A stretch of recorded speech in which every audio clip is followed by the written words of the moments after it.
Správně.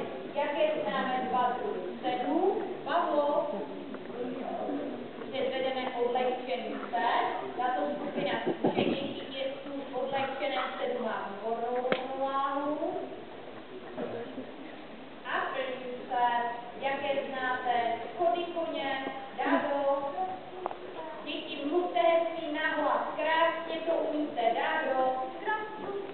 Výborně, jaké jsou dva druhy klusů, Matildo? Lehký kus a pracovní kus.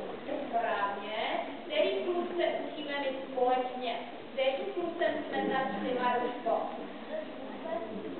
Ano, učíme se společně sedávat a lehký klus.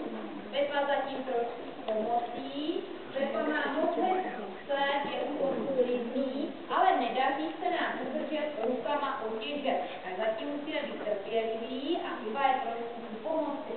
Předveďte nám krásné vysedávání. Pepi, polož tak. Hezky do rytmu, pěkně, raz a dva. Je to nejlepší příprava na klusání. A první set. Tato skupina už velice pěkně pracuje v klusu. Připravíme se na klusání. Podle místa za tak. Pěkně dojedeme na rozestupy, přeneseme váhu, paty prošlápneme. Dáda má nejlépe prošlápnuté paty, tak se snažíme všichni. Krokem špat. Se zvětkem udržíme rozestup. Lehký klus. Začne klusat Pavla a pěkně za Pavlou.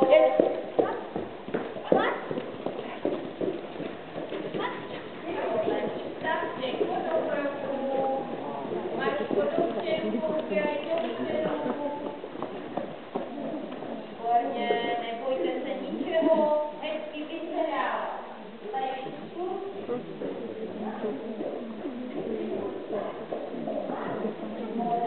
Tak, krok.